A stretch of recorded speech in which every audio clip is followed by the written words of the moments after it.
योगेंद्र जी, आपके फेसबुक पर एक वीडियो और एक मैसेज वायरल हुआ है जो आपने कैराना सांसद से निकाह करने को कहा है और कहा है कि असुद्दीन ओवैसी अकबरुद्दीन ओवैसी मुझे जीजा कहेंगे तो मैं शादी भी करूंगा।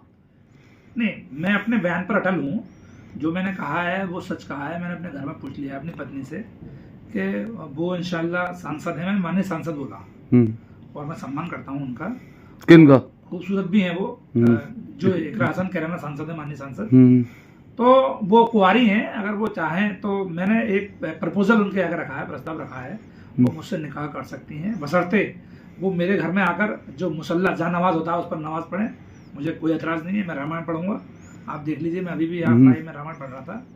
और जिस तरह से हमारे हिंदू सनातन धर्म को टारगेट किया जा रहा है, जिस तरह से हमारे हिंदू लड़कियों को टारगेट किया जा रहा है, मैंने एक बात इसी परिप्रेक्ष्य में ये बात कही है कि एक शायर का शेर है कि वो हम आह भी बढ़ते हैं तो हो जाते हैं बदनाम, वो कत्ल भी करते हैं तो चर्चा नहीं होता, और उनकी हर शाम गुजरती है दिवाली की तरह। मैंने एक चिराग जलाया तो बुरा मान गए। तो ये तिलमिला गए, मुझे जान से मारने की धमकियां मिल रही हैं। अगर रामजी लाल सुमन हमारे जो हिंदपत महाराणा संग्राम सिंह को देश का गद्दार कहता है, उसका लोग समर्थन करते हैं, अखिलेश यादव जी समर्थन करते हैं और देश के तमाम नेता उसका समर्थन करते हैं। और आजम खान साहब जब सरेआम चुनावी सभा में खड़े होकर को रंग बताते हैं, उस पर कोई प्रतिक्रिया नहीं आती।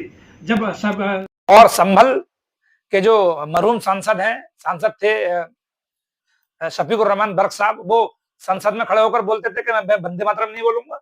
और उनके पोते हैं जियाउर रहमान बर्क साहब, आज देखिए, अरे आप कोर्ट का कानून, संविधान, देश में संविधान है, संविधान को मानिए।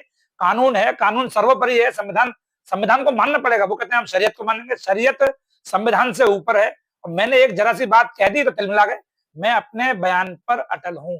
अगर मैंने शादी का प्रपोजल माननीय सांसद इकरा हसन के सामने रखा है तो मैं अपने बयान पर अटल हूं। अगर वो मुझसे निकाह करना चाहती हैं तो वो कर सकती है निकाह। मैंने फिर कहा आपसे, ओवैसी ब्रदर, जी हाँ, जो माननीय सांसद हैं असदुद्दीन ओवैसी साहब और उनके जो भाई हैं अकबरुद्दीन ओवैसी साहब, वो अगर मुझे जीजा जी कहकर बुलाएं तो मैं निकाह करने के लिए तैयार हूं।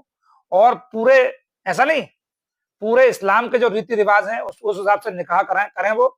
उसके बाद में हिंदू रीति रिवाज से मैं उनके यज्ञ की वेदी पर आहुति देकर और सात फेरे लेकर मैं जो है, और मैं जो हक महर की रस्म होती है मैं वो भी अदा करूंगा।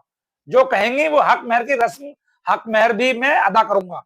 लेकिन मैं इस निकाह के लिए तैयार हूं, मैं अपने बयान पर अटल हूं। समाजवादी पार्टी अगर मेरे विरोध में जा रही है, मुझे जान से मारने की धमकी मिली है, मैं आपको बता रहा हूं। मैं मुरादाबाद के जो कप्तान साहब हैं, एसएसपी साहब, मैं उनसे निवेदन करूंगा कि मैंने इस परिप्रेक्ष्य में थाना पाकबड़ा फोन किया था, लेकिन उनका इंस्पेक्टर साहब का फोन नहीं उठा। मरम के आसपास रहने वाले एक लड़के का फोन आया था। उसने कहा था कि आपने गलत बयान दिया है, हम आपको हम वैसा ही हाल कर देंगे आपका जैसा कन्हैया लाल का किया था। अभी भी एक लड़की का फोन आया था, उसने मुझे जो है फोन पे धमकी दी है। हालांकि मैं इन धमकियों से डरने वाला नहीं हूँ, ठीक है। और ये कोई कन्हैया वो गरीब कन्हैया लाल दर्जी का गला नहीं है जैसे आप काट देंगे। मैं अकेला 100, 200, 500 पर भारी पड़ जाऊंगा। मैं वो क्षत्रिय हूँ, उस ठाकुर पृथ्वी सिंह की संतान हूँ, औलाद हूँ। और मैं महाराणा प्रताप, महाराणा सांगा, बप्पा रावल और मैं इन सबकी संतान हूँ। भगवान राम मेरे पूर्वज हैं। मैं धमकियों से डरने वाला नहीं। हमसे जुड़े रहने के लिए हमारे YouTube चैनल को सब्सक्राइब करें और नई वीडियो की नोटिफिकेशन के लिए बेल आइकॉन को दबाएं। अगर आप ये वीडियो Facebook पर देख रहे हैं तो लाइक जरूर करें और ज्यादा से ज्यादा शेयर करें। धन्यवाद।